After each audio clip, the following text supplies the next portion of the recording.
প্রায় চলে এসেছে কোরবানির ঈদ।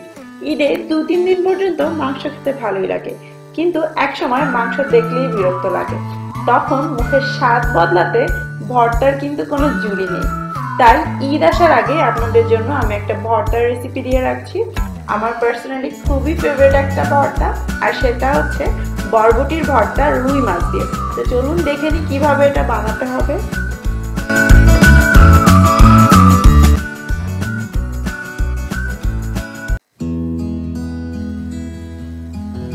রুই বরবটির ভর্তার জন্য আমি এখানে গাদা পেটি মিলিয়ে 5 টুকরো রুই মাছ নিয়ে নিয়েছি। চেষ্টা করবেন যেন পিঠের অংশটা বেশি থাকে।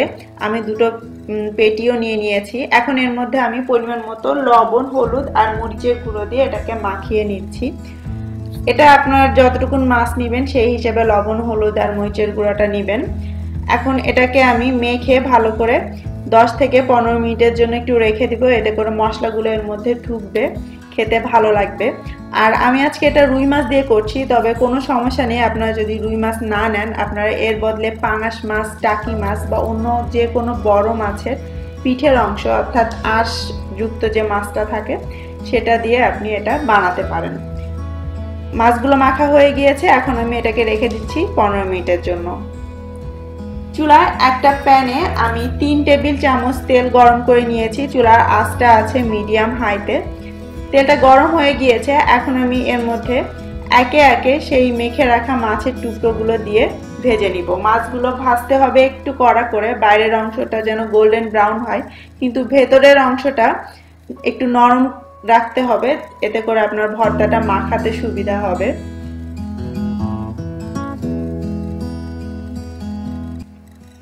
মাছ দেওয়ার কিছুক্ষণ পর প্যানটা ধরে এভাবে একটু ঝাঁকিয়ে দিবেন, তাহলে আর মাছের যে পিঠটা তেলের উপরে থাকবে সেটা খুব বেশি পুড়ে যাবে না।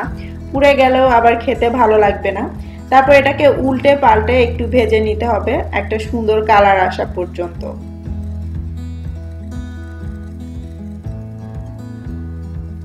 মাছগুলো ভাজা হয়ে গিয়েছে, এখন আমি একে একে সবগুলো মাছ তুলে নিচ্ছি। যে তেলে আমরা মাছ ভেজেছিলাম সেই তেলেই এখন আমি হাফ চা চামচ পরিমাণ কালো জিরা দিয়ে দিচ্ছি। এটা অপশনাল, আপনার কাছে যদি না থাকে অথবা না দিতে চান তাহলে না দিলেও হবে। তবে এভাবে কালো জিরা দিয়ে ভর্তাটা করলে কিন্তু খুব টেস্টি একটা ভর্তা হয়। কালো জিরাটা খুব বেশি ভাজবেন না, একটা সুন্দর গন্ধ বের হওয়া পর্যন্ত কালো জিরাটাকে ভেজে নিতে হবে। আপনি টের পাবেন যে কখন ভাজাটা হয়ে গিয়েছে, খুবই অল্প সময় লাগে। তারপর এর মধ্যে আমি বরবটি দিয়ে দিচ্ছি প্রায় 350 গ্রামের মতো। এটা ফ্রোজেন বরবটি, আপনারা চাইলে ফ্রেশটাও ইউজ করতে পারেন। সেক্ষেত্রে বরবটিটাকে ধুয়ে এরকম ছোট ছোট করে কেটে নেবেন। এখন এই তেলের মধ্যে বরবটিটাকে আমি 3-4 মিনিট ধরে এভাবে একটু নেড়ে চেড়ে নিব।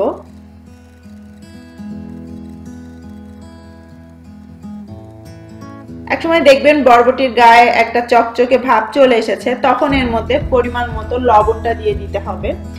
তারপর এটাকে একটু ভালোভাবে মিশিয়ে দিতে হবে।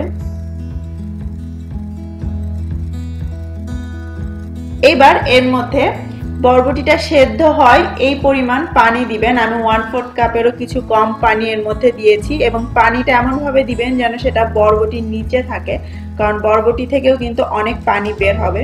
এখন চুলার আঁচ কমিয়ে দিয়ে আমি এটাকে ঢেকে দিচ্ছি। ফিরে এলাম 12 মিনিট পরে। দেখুন এর মধ্যে বরবটির মধ্যে যে পানিটা আমি দিয়েছিলাম সেটা সম্পূর্ণ শুকিয়ে গিয়েছে। দেখুন প্যানের অংশটা একদম শুকিয়ে গিয়েছে এবং বরবটিটাও খুব সুন্দরভাবে সেদ্ধ হয়ে গিয়েছে। এখন যেটা করতে হবে, চুলার আঁচটা আবার একটু বাড়িয়ে দিতে হবে। তারপরে এই প্যানের উপর রেখে বরবটিটাকে নেড়ে চেড়ে খুব ভালোভাবে একটু ভাজা ভাজা করে ফেলতে হবে, যাতে এর ভেতর যে পানিটা থাকে সেটা একদম উড়ে যায়। হয়ে গিয়েছে, দেখতেই পাচ্ছেন। আর প্যানটা দেখলে আপনি বুঝতে পারবেন প্যানের নিচে একটু ধরে ধরে আসবে, তখন আপনি বরবটিগুলো সব তুলে ফেলবেন। সেই একই প্যানে এখন আমি আবারও 1 টেবিল চামচ পরিমাণ তেল দিয়ে দিলাম। আপনারা চাইলে কিন্তু সরিষার তেলও ইউজ করতে পারেন। এখন এর মধ্যে আমি 4-5টা রসুন কুচি আর মরিচ দিয়ে দিলাম। আমি কাঁচা মরিচ এবং শুকনো মরিচ দুটোই ইউজ করছি। রসুন কুচিটা আপনি না চাইলে বাদ দিতে পারেন, কিন্তু রসুন কুচি দিয়ে ভর্তা করলে ভর্তা খুব টেস্টি হয়। আর মরিচের ব্যাপারটা আপনি যতটুকুন ঝাল খান সেই হিসেবে মরিচটা দিবেন। তবে এই টাইপের ভর্তাগুলো একটু ঝাল ঝাল খেতে বেশি ভালো লাগে। আমি এখন ঝালটা কম দিয়েছি, পরে আমি আপনাদেরকে বলবো কি কারণে ঝালটা এই মুহূর্তে আমি কম দিলাম। রসুনটা খুব বেশি ভাজবেন না, যখন এরকম হালকা একটু সোনালী ভাব চলে আসবে তখন এর মধ্যে পেঁয়াজ দিতে হবে। আমি জাম্বো সাইজের একটা পেঁয়াজ কুচি এর মধ্যে দিয়ে দিলাম। পেঁয়াজের কুচিটা আমি খুব বেশি পাতলা করেও কাটিনি, আবার মোটাও না, মাঝারি করে কেটে নিয়েছি। এবার পেঁয়াজটাকে কিন্তু আমরা ভাজবো না, জাস্ট পেঁয়াজটাকে আমরা টেলে নিচ্ছি। এভাবে পেঁয়াজটা টেলে নিলে দেখবেন আপনার ভর্তাটা দীর্ঘ সময় ভালো থাকবে। পেঁয়াজটা হয়ে যাওয়ার পর আমি তুলে নিয়েছি। দেখুন এরকম চকচকে কালারের হবে পেঁয়াজটা। এর মধ্যে আমি একটু ধনিয়া পাতা কুচি নিয়েছি আর কিছুটা লবণ দিয়ে দিলাম। লবণটা জাস্ট এখন যে মিশ্রণটা করব এইটুকুনের জন্য, বাকি মাছ এবং বরবটির মধ্যে আমরা অলরেডি লবণ দিয়েছি। এখন এই সব কিছু একসঙ্গে একটু ভালো করে চটকে মেখে নিতে হবে। আমি আজকে যে ভর্তাটা আপনাদের দেখাচ্ছি পুরোটাই আমি হাতে মেখে নিব, তবে আপনারা চাইলে কিন্তু অবশ্যই এটা পাটায় বা ব্লেন্ডারেও বেটে নিতে পারেন। এবার এর মধ্যে আমি সেই মাছটা দিয়ে দিচ্ছি। ভাজা মাছটা আমি এভাবে বেছে রেখেছিলাম। এবার এই ধনিয়া পাতা আর পেঁয়াজের মিশ্রণের মধ্যে মাছটা দিয়ে আমি মেখে নিচ্ছি। একটু চেপে চেপে মাখাতে হবে যাতে এগুলো সব একসঙ্গে খুব ভালোভাবে মিশে যায়।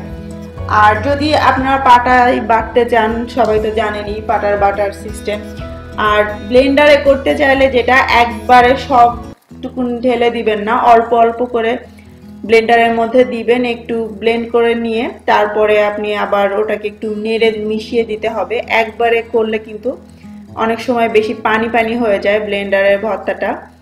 আমি এখন এর মধ্যে বরবটিও দিয়ে দিলাম, তারপর একসঙ্গে মাখিয়ে নিচ্ছি। আর ব্লেন্ডার করতে চাইলে আরেকটা টিপস হচ্ছে অনেক গরম অবস্থায় ব্লেন্ডারের মধ্যে কোনো কিছু ঢুকাবেন না, ব্লেন্ডারের জন্য ক্ষতিকর আর টেস্টটাও কিন্তু ভালো হয় না। একদম রুম টেম্পারেচারে চলে আসার পরে তারপরে সবকিছু ব্লেন্ডারের মধ্যে দিয়ে আস্তে আস্তে করে একটু চালু করবেন, তারপরে খুলে সেটাকে একটা চামচ দিয়ে নেড়ে মিশিয়ে নিয়ে আবার করবেন এবং 2-3 ভাগে করতে হবে। তবে আমার কাছে হাতে মাখা ভর্তাটা বেশি ভালো লাগে, বিশেষ করে এই ভর্তাটা মাছ, বরবটি, পেঁয়াজ, রসুন সব আলাদা করে বোঝা যায়, বাইটে বাইটে কালো জিরাটাও বোঝা যায়। ভর্তাটা দেখুন মাখানো হয়ে গিয়েছে। এখন আমি এই ভর্তা থেকে কিছুটা অংশ তুলে রাখছি, কারণ আমাদের যে বাচ্চারা থাকে ওদেরকেও ভর্তাটা আমরা খাওয়াই, সো ওরা ঝালটা খেতে পারে না। এখন আমরা আমাদের নিজেদের জন্য এর মধ্যে পরিমাণ মতো বা যেরকম ঝাল খাবেন সেই হিসেবে মরিচটা দিয়ে বাকি ভর্তাটা মেখে নিচ্ছি। এই ধরনের ভর্তাগুলো কিন্তু একটু ঝাল ঝাল খেতেই ভালো লাগে। আর আরেকটা জিনিস হয়তো আপনারা খেয়াল করেছেন যে ভর্তা মাখানোর জন্য আমি কিন্তু কোনো তেল ইউজ করিনি, কারণ হচ্ছে যতগুলো ইনগ্রিডিয়েন্টস আমি এর মধ্যে দিলাম সবই কিন্তু আমরা তেলের মধ্যে ভেজে নিয়েছি, সো আলাদা করে তেল দেওয়ার কিছু নেই, এর মধ্যে অলরেডি তেল দেওয়া আছে। এখন আর কি জাস্ট এটাকে ভালো করে একসঙ্গে মেখে নিতে হবে, তারপর গরম ভাতের সঙ্গে পরিবেশন, ব্যাস।